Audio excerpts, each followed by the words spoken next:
राज ठाकरेंच्या इगतपुरीमधल्या विधानानंतर ठाकरे बंधूंच्या युतीचा सस्पेन्स हा वाढलेला आहे। विजय मेळावा केवळ मराठी पुरताच होता असं राज ठाकरेंनी स्पष्ट केलंय।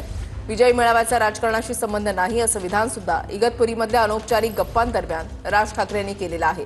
नोव्हेंबर-डिसेंबर दरम्यान चित्र पाहूनच युतीचा निर्णय होईल असंही राज ठाकरे यांनी म्हटलंय। मराठीचा विजयी मेळावा केवळ मराठी पुरताच, त्याचा राजकारणाशी संबंध नाही असं राज ठाकरे म्हणाले। नोव्हेंबर-डिसेंबरच्या दरम्यान चित्र पाहूनच युतीचा निर्णय घेतला जाईल असं राज ठाकरे म्हणाले।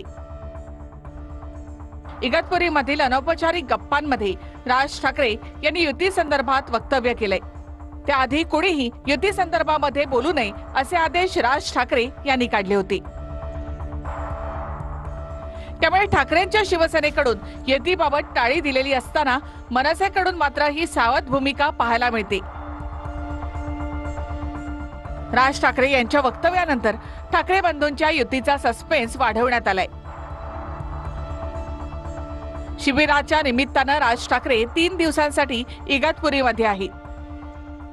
याशिवाय नाशिकमधील खड्डे, कुंभमेळा आणि विकासासंदर्भात राज ठाकरे यांनी भाष्य केलंय। वेळ आली तर मनसे ही एकटी सुद्धा लढू शकते महापालिका, म्हणजे आहेच ना ते। आतापर्यंत निवडणूक त्याच्यात लढवल्या ना। आतापर्यंत गेले 20 वर्षात आम्ही एकटा जीव आणि सदाशिवच होतो, वेगळं कोणीच नव्हतं। आमच्यासोबत आम्ही एकटी लढत होतो।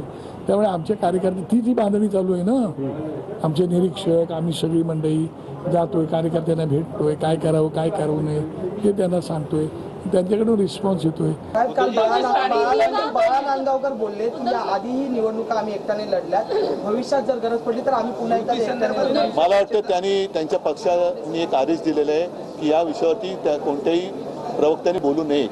उद्धवजी, पण प्रश्न असा आहे की दोन्ही ठाकरे बंधू एकत्र आल्यानंतर स्थानिक स्वराज्य संस्थांच्या निवड आपण फार सकारात्मक दिसत आहात। अरे पण आधी स्थानिक स्वराज्य संस्थेच्या निवडणुका जाहीर तर होऊ द्या। ठीक आहे, चला।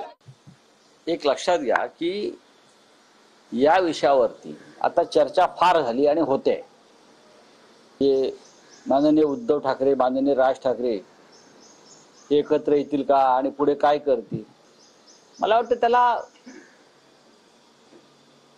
महानगरपालिका निवडणुका अजून जाहीर झालेल्या नाहीत आणि त्यानंतर तुम्ही हा प्रश्न विचारा। पण ठीक आहे, मी एवढंच म्हणतोय की लोकांची इच्छा आहे। विरोधी पक्षांना तर त्यावेळी कळून चुकलं की मराठी मुद्द्यावरती ही माणसं जर एकत्र आली तर निवळ मुंबई नाही महाराष्ट्रामध्ये राजकीय चित्र बदली होईल आणि म्हणून त्यावेळी त्यासाठीच त्यांचा हा प्रयत्न केवळवानी प्रयत्न चालला असेल। आम्ही ही 2 मंडळी एकत्र आल्यानंतर परत कोणीतरी मागे जाईल, परत कोणीतरी वेगळा विचार करेल ही शक्यता फार कमी आहे। पण ती राजकीय नाही, मी सामाजिक म्हणतोय।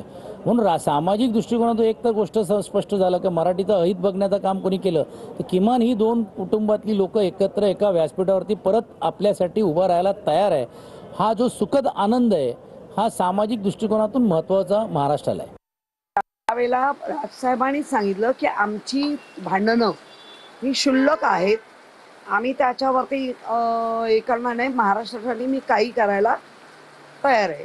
अर्ध्या तासात उद्धवजींनी त्याला रिप्लाय दिला की होय, महाराष्ट्राच्या जनतेच्या मनात जे आहे ते आम्ही करायला तयार आहोत नाही। आणि त्यांनी चक्क नाही नाही म्हटलेलं आहे। त्यांनी आम्ही विचार करू असं म्हणताय। तर त्या पक्षप्रमुखांची जर हे असेल की माझ्या पक्षाची मी पहिली चाचपणी करतो असं जर त्यांचं असेल तर ओके ना, आपण तरी एवढा घाईघाईत का या वक्तव्यावर जास्त बोला।